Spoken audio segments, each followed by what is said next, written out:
रास्तों से भटक कर मंजिल हम पा ही लेंगे, रास्तों से भटक कर मंजिल हम पा ही लेंगे, यह खुद से वादा है।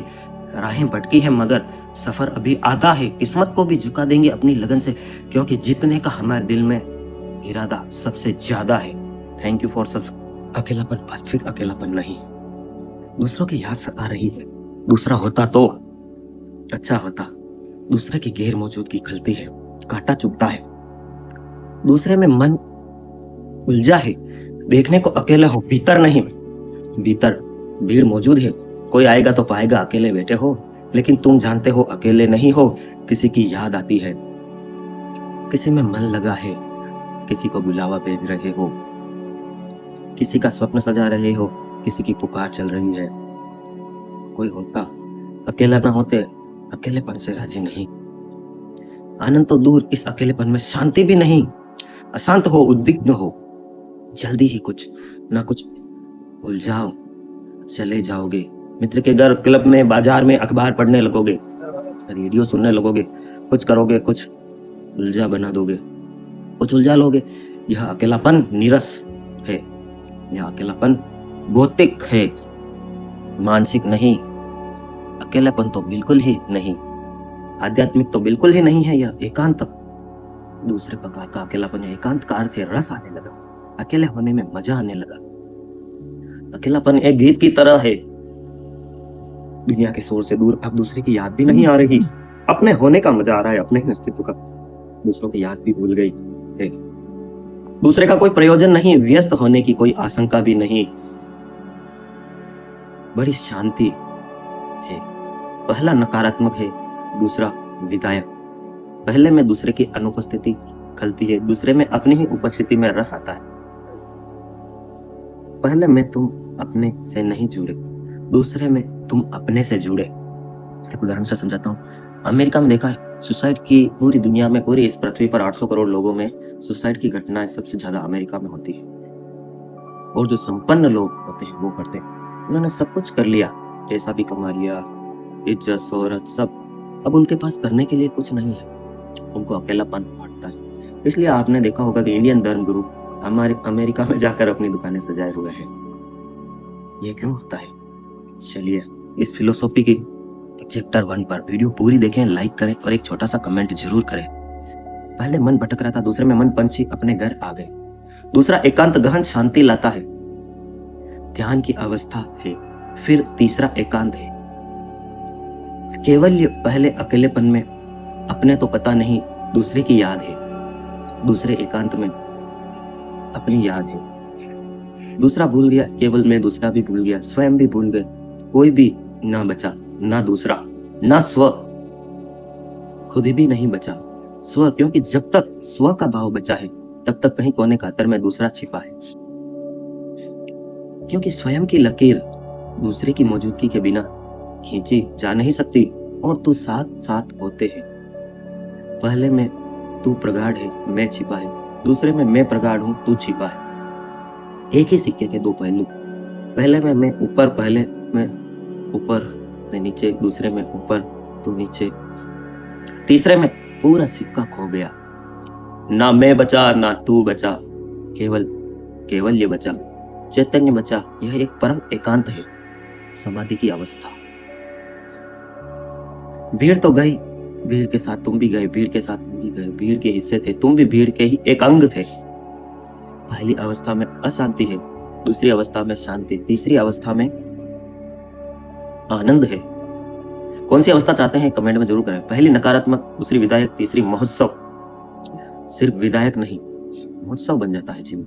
सिर्फ विधायक काफी नहीं है, अब विधायक को नाचती हुई गीत गाती, अब विधायक बड़ी रंगीन है।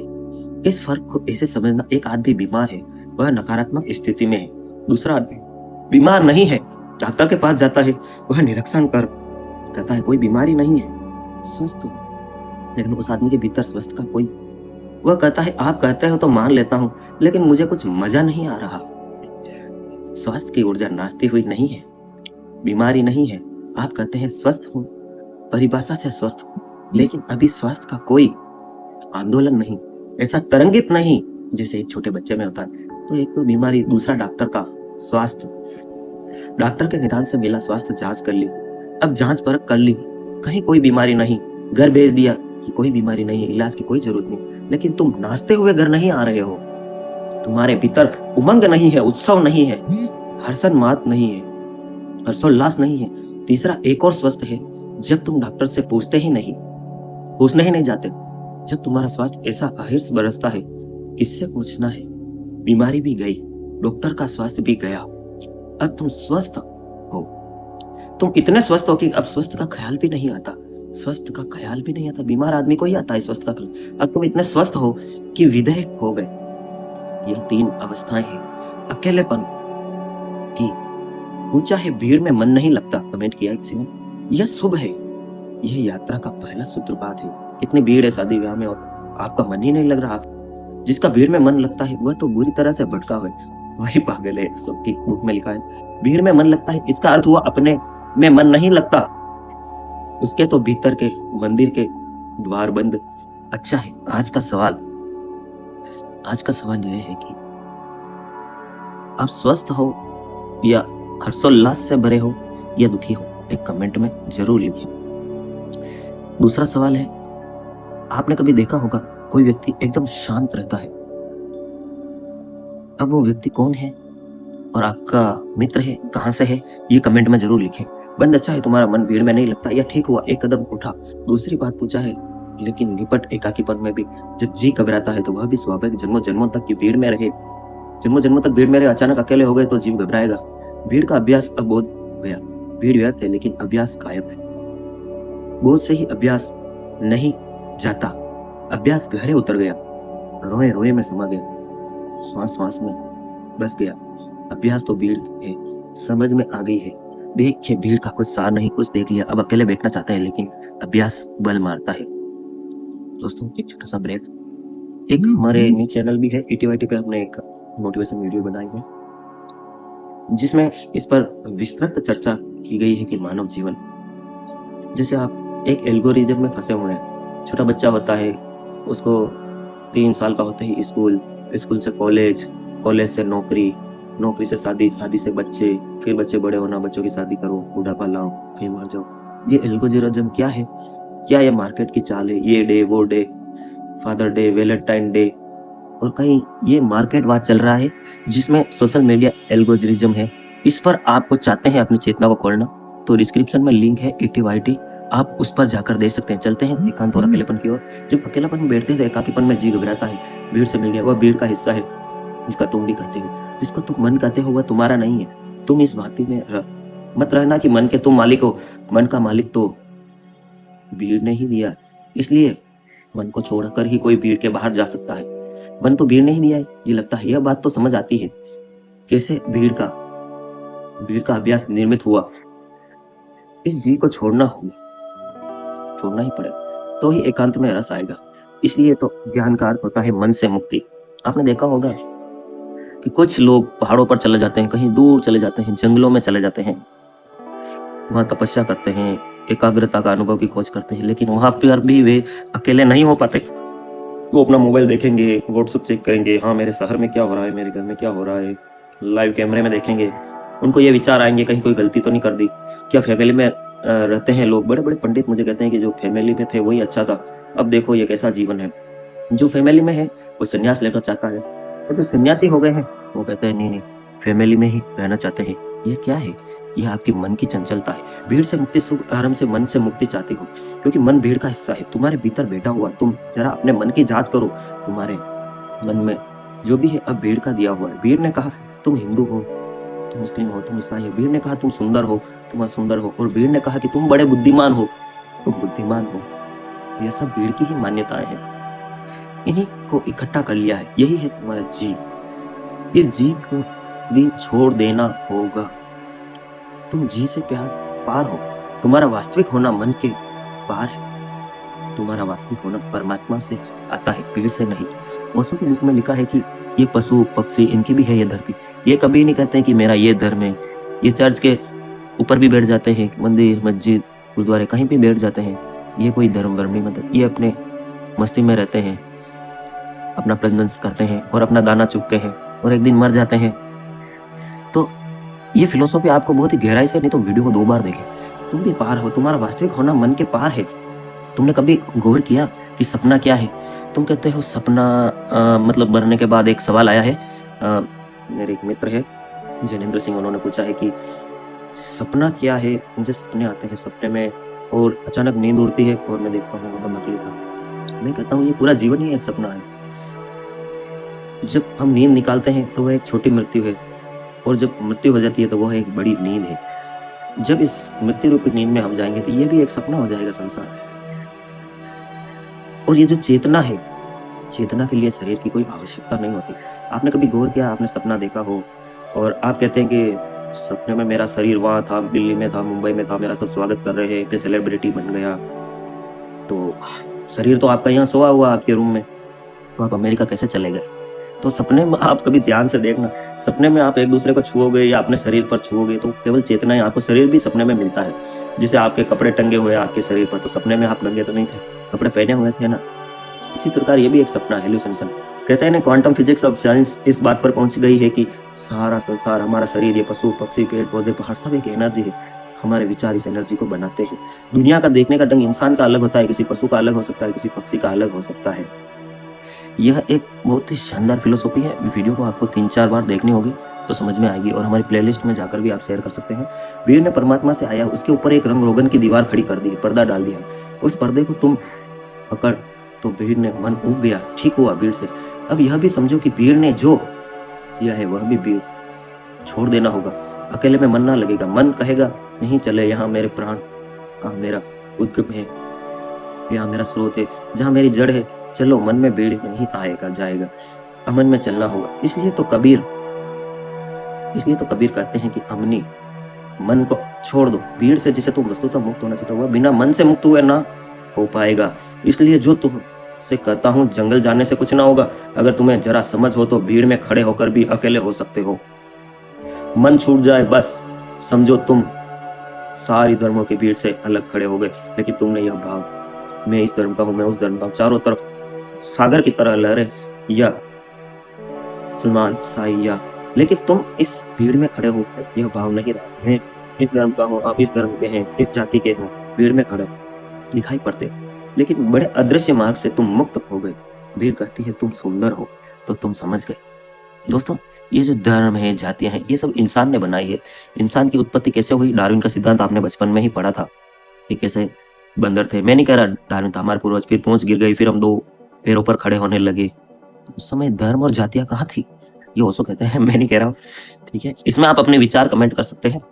अगर शांति पड़ाव है, मंजिल नहीं, शांति सेतु है, अंत नहीं। अशांति से जाना है, शांति पर पहुंचना नहीं। अशांति से जाना है, शांति से होकर गुजरना है, आनंद पर पहुंचना है। जब तक आनंद न हो जाए, शांति बड़ी मुर्दा सी चीज है, अशांति के मुकाबले बड़ी कीमती। अगर अशांति और शांति दोनों में से चुनना हो तो शांति चुनना, लेकिन शांति भी कुछ चुनने जैसी बात है। अगर आनंद और शांति में चुनना हो तो आनंद चुनना। अभी और एक यात्रा बाकी है, दूसरे को तो छोड़ दिया, तो अपने को भी छोड़ दो। भूल जाओ कि मैं हूं, मेरा अस्तित्व है। दूसरों को भी विस्मरण कर दिया, अब अपने को विस्मरण कर दो। तो इस आत्मा विस्मरण में, इस अहंकार में, त्याग में परम घटना घटेगी। इस अहंकार के त्याग में परम घटना घटेगी जब तुम सुनोगे पहली बार इस बांसुरी को, जो आदमी नहीं है, जो परमात्मा की बांसुरी है। जब तुम पहली बार निमित्त बनोगे परम ऊर्जा के वाहक। एक छोटी सी स्टोरी सुनाता हूँ गौतम बुद्ध की। गौतम बुद्ध जब उस गांव से होकर निकले जहां उनका गांव पड़ता था, उनके पिता ने संदेश भिजवाया। उनके पिता एक महान राजा थे कि चलो घर पे आओ। तो वो सिपाही संदेश देने गए कि गौतम बुद्ध महाराज, आप घर पे, आपके पिताजी ने बुलाया है, चलो महल चले। महल के बाहर खड़े हो गए, पिताजी बाहर आए कि गौतम बुद्ध से बोले, बहुत हो गई ना समझी, अब ये राजपाट, ये राजा कौन संभालेगा ये सब, चलो आ जाओ। गौतम बुद्ध बोले कि आप किसे कह रहे हैं? जो गया वो और था, जो आया है वह और था। मुझे मत सिखा, मैं तो तेरा पिता हूँ, मुझे सिखाता है, मैंने तुझे जन्म दिया है। गौतम बुद्ध मुस्कुराए और बोले, क्योंकि उनको तो आत्मज्ञान हो चुका था, वो बोले कि हाँ, इस जन्म में आप मेरे पिता हैं, कई जन्मों में मेरे माता पिता कहीं बने, मैं उस रास्ते से आया हूँ। अब आप सोचिए, अब मैं उस रास्ते से आया हूँ, वो रास्ता कहे कि मैंने तुझे जन्म दिया है, आप सिर्फ एक रास्ता मात्र हैं। मैं आप सब इस ब्रह्मांडीय चेतना से उत्पन्न है। कोई किसी का यहाँ पिता या कोई किसी का पुत्र नहीं होता। गौतम बुद्ध के आध्यात्मिक वचन सुनकर उनके पिता के रह गए। इस संबंध में आप क्या कमेंट करना चाहते हैं? अगली स्टोरी में वीडियो के लास्ट में सुनाऊंगा, वीडियो पूरा देखें। वह तुम्हारा रोहा पुलकित होगा, उमंग से भरेगा जब ये सोचोगे। अब केवल्य की दिशा में चल पड़ेंगे। केवल्य, रुकना मत। दूसरा प्रश्न आया है, जब कोई व्यक्ति अपने जीवन को किसी दिशा विशेष में चलने की कोशिश करता है तो इतर दिशाओं का बुलावा आता है, विक्षेप बन जाता है। लेकिन क्या यह संभव है कि कोई व्यक्ति अपने जीवन को उसकी सभी दिशाओं में बहने को छोड़ दे? तब क्या विक्षेप रहित अवस्था में जीवन के बिखराव का खतरा नहीं खड़ा होगा? यह प्रश्न स्वाभाविक है, उठेगा ही, एक ना एक दिन प्रत्येक के सामने खड़ा होगा ही। अब तक तुम चुनकर जिए हो तो तुमने चुन लिया है, उसमें एक दिशा मिल जाती, बाकी सब दिशाएं छूट जाती। दोस्तों, वीडियो बनाने में कितनी मेहनत लगती है, कितनी एडिटिंग करनी पड़ती है, डेली 5-6 घंटे। तो एक छोटा सा लाइक करें, कमेंट करें, वीडियो भी बाकी है। और इस वीडियो को पूरा देखना चाहते हैं तो कमेंट में पार्ट 2 लिखें। न्यूज विज्ञापन अनुमोदित है। Video sponsor Dwarikadhish Electric and Power Tools, गुलाब ग्लोरिक्स का नगर। चलते हैं वीडियो में। और वीडियो में आपको कुछ नहीं समझ में आ रहा है तो आप एक छोटा सा कमेंट करें, हम समाधान करेंगे। परिभाषा मिल जाती है, तुम्हें चलना है कि मैं कौन हूं। अगर तुम सत्य को खोज रहे हो तो तुम सत्यार्थी, अगर तुम ध्यान को खोज रहे हो तो ध्यानी, अगर धर्म की यात्रा पर निकले हो तो धार्मिक, अगर तुम पुण्य कर रहे हो तो पुण्यात्मा। एक परिभाषा मिलती दिशा से कुछ ना कुछ चुन लिया जाता है। चुनाव के साथ ही साथ तुम्हें लगता है तुम कुछ हो, स्पष्ट प्रतीत होने लगता है। और तुम्हारे चुनाव के कारण तुम्हारा अहंकार सघन होता है। इससे खतरा पैदा होगा। जब अष्टावक्र कहते हैं चुनाव ही छोड़ दो, सारे चुनाव छोड़ दो, सारा टेंशन खत्म, सारा कर्तव्य बिखराव पैदा न हो जाएगा। बिखराव पैदा होगा अहंकार के तल पर, निश्चित होगा, क्योंकि अहंकार के तल पर तो बिखराव चाहिए। अगर वो कहानी मैंने तुम्हें पहले भी सुनाई थी, एक कहानी है अष्टावक्र की। जब अष्टावक्र के पिता शास्त्रार्थ कर रहे थे, राजा जनक की सभा में बड़े बड़े ज्ञानी आए थे, और जब हार रहे थे उनके पिता, तब अष्टावक्र भी गए महल के अंदर। तो सिपाही, सैनिक, मंत्री वगैरह देख के इतने जोर जोर से हंस रहे थे। वहां तक पहुंचे जहां पर शास्त्रार्थ चल रहा था पंडितों का, जोर जोर से हंस रहे थे। यह देखकर अष्टावक्र, जो बिल्कुल टेढ़े मेढ़े थे, 8 जगहों से उनका शरीर टेढ़ा हुआ था, वो भी जोर जोर से हंसने लगे। राजा ने कहा, और उस समय वो 8 साल के ही थे। राजा ने कहा, वो 8-9 साल के थे, कि ये तो हंसते हैं बेटा, पर तू क्यों हंसता है? अरे राजा, मैंने तो सुना था तुम किसी अच्छे ज्ञानियों की सभा करते हो, ये ज्ञानियों से ज्ञान लेते हो, तुमने क्या है समारोह की सभा लगा रखी है? फिर राजा जनक ने आश्चर्य से पूछा, कौन है चमार, क्या कहते हो? तू क्या कहता है रे बालक? तो कहता है कि घड़े के फूटे होने से कोई आसमान फूटता है, या जमीन के टेढ़े मेढ़े होने से कोई आसमान टेढ़ा मेढ़ा होता है? कि तुम इस शरीर के चमड़ी के पार की बन रहे हो। आत्मा शुद्ध होती है, आत्मा कहीं टेढ़ी पेढ़ी होती है। तुम्हारी दृष्टि सिर्फ चमड़ी पर है, और तुम कहते हो कि तुमने ज्ञानियों की सभा बिठा रखी। राजा की आंखें खुल गई, कुछ न बोल पाया राजा जनक, और सभा खत्म हुई। राजा रात भर सो न सका। दूसरे दिन जब निकला रथ से, और जब वो अष्टावक्र, एक बालक, निकल रहे थे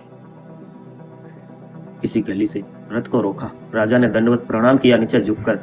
कल तो कहा था तू बालक, और ये महाराज पधारे महल, तक झुक गए और मेरे सवालों का जवाब थे। मेरे सवालों का जवाब दे। देखो कैसी कृतज्ञता आ गई। ऐसा शिष्य भी मिलना मुश्किल है राजा जनक जैसा। ये कहानी मैं अगले वीडियो में पूरी करूंगा। चलते हैं अपने मेन वीडियो पे। तुम्हारी आत्मा नहीं है, तुम्हारे कर्मों चुनाव का जोड़ है।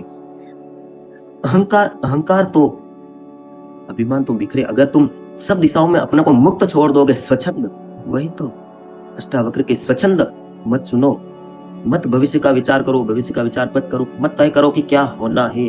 जियो क्षण, ये जी रहे हो ना, ये क्षण, अभी आप वीडियो सुन रहे हो, योगी की आवाज सुन रहे हो, ये जो क्षण है ना, यही आपका जिंदा होने का प्रमाण है। क्या आपने कभी देखा है? भविष्य काल और भूतकाल केवल आपके विचारों में होता है। कल आपने क्या किया सिर्फ वो विचारों में, क्या उसको आप वापस ला सकते हो, उसको पूछ सकते हैं? या भविष्य आप कहते हैं कल ये करूंगा वो करूंगा, क्या आप अभी उसमें, जब आप कल उसमें घुसोगे, उस चीज में आओगे, तो वो भी आज बनकर आएगा ना। तो जाने वाला कल था, ना आने वाला कल होगा। यही अस्तित्व की सच्चाई है। चलते हैं आगे। जहाँ ले जाए जीवन जिए, सूखे पत्ते की तरह जाओ, अंधे आंधी ये जीवन का अंदर चल रहा है, इसमें तुम सूखे पत्ते जाओ। अब सूखे पत्ते की तो बिखराव होगा ही, सूखे पत्ते का अहंकार बस तो नहीं सकता। सूखा पत्ता जा रहा है पूरब की ओर, आंधी चल रही है पश्चिम को, तो सूखे पत्ते का अहंकार क्या होगा? ये देखो मैं कितना फास्ट उड़ रहा हूँ, मैं भी हेलीकॉप्टर बन गया हूँ। ये पता नहीं कि ये आंधी उसे ले जा रही है। सूखा पत्ता तड़प, यह तो गलत हो रहा है, तो नहीं चाहिए था, कुछ और चाहता था। वह कहता है कि मैं तो उस दिशा में जाना चाहता, विषाद का क्षण आ गया, मैं हार गया, तो अहंकार टूटेगा। तो सूखे पत्ते इतने चालाक भी नहीं कि अपने अहंकार को बचाने के लिए नई नई तरकीब खोज दे कि मैं तो पश्चिम में ही जाना चाहता था। आदमी तो बड़ा चालाक होता है। सुना है नजरुद्दीन एक राह से गुजर रहा था और एक बड़े पहलवान जैसे दिखाई पड़ने वाले आदमी ने जोर से उसकी पीठ पर एक धक्का मारा, ढोल जमा दी। चारों खाने चित्त जमीन पर बड़ा खड़ा हुआ, बड़ा नाराज था। लेकिन नाराज एक क्षण में हवा हो गई नाराजगी। पहलवान खड़ा, झंझट की बात फिर, लेकिन आदमी तो कुशल है, चालाक है। उसने कहा, महानुभाव, यह आपने मजाक में किया है या गंभीरता से? उस पहलवान ने कहा, मजाक में नहीं, गंभीरता से किया है। फिर नजरुद्दीन ने कहा, तो ठीक है, क्योंकि मजाक मुझे बिल्कुल ही पसंद नहीं है। अगर गंभीरता से किया होता तो कोई हर्जा नहीं। चल पड़ा, अब झंझट लेनी ठीक नहीं। इतना बहाना काफी है अपने अहंकार को बचाने के लिए। आदमी चालाक है, बहुत मजा यह है कि अहंकार को तो रोज ही बिखराव के क्षण झेलने पड़ते हैं। तुम गौर करो, तुम कुछ चाहते हो तो कुछ होता है, फिर भी तुम समझा लेते हो, यह कह देते हो कि दूसरा बेईमान था इसलिए जीत गया, हम ईमानदार थे इसलिए हार गए। अहंकार की हार तुम कभी स्वीकार नहीं करते हो। छींका बहुत ऊपर था, बिल्ली से टूट नहीं पाया। उसने कहा, दही खट्टा है, मुझे नहीं खाना। अकेला पड़ गया हूँ इसलिए, या मैंने पूरा उपाय ही नहीं किया, ऐसे में गैर गंभीरता से चल रहा हूँ। दोस्तों, वीडियो का दूसरा पार्ट के लिए कमेंट में लिखे पार्ट 2। वीडियो को यहाँ तक देख रहे हैं, मतलब आपने सब्सक्राइब भी किया है और वीडियो को आप अपने इष्ट मित्रों को फेसबुक व्हाट्सएप पर जरूर शेयर करोगे। आप सभी सब्सक्राइबर्स का जीवन मंगलमय हो, ऐसी परम पिता परमात्मा से प्रार्थना करता हूँ और आप इन जिंदगी के सुख दुखों से ऊपर उठकर एक हर्षोल्लास मुक्त जीवन यात्रा का अनुभव करें। यही हमारे चैनल का उद्देश्य है। Thanks for watch, love you all friends. क्या पर ये सब्सक्राइब करो, वो जो लाल वाला बटन है उसके साथ स्कैम करो या फिर महफिल जमाओ, मुझे नहीं पता, बस क्लिक हो जाना चाहिए। अब मैं भी चाह रहा हूँ मुझे। Dwarikadhish Electric and Power Tools, Fateh Nagar, ward 14। सभी प्रकार के खराटा, fan, cooler, spare, ICU, Orient, पंखे, सिगड़ी, सभी प्रकार की कूलर, मोटरें के होलसेल विक्रेता। Power tools, spare parts, fridge, AC parts, bulb, tubelight एवं सब तरह के मिक्सर होलसेल रेट पर। Dwarikadhish Electric and Power Tools, Changedi Road, Fateh Nagar. आपकी अपनी shop. House for rent and sale, किराए पर मकान, दुकान उपलब्ध। संपर्क Dwarikadhish Electric and Power Tools, Changedi Road, 9782504860।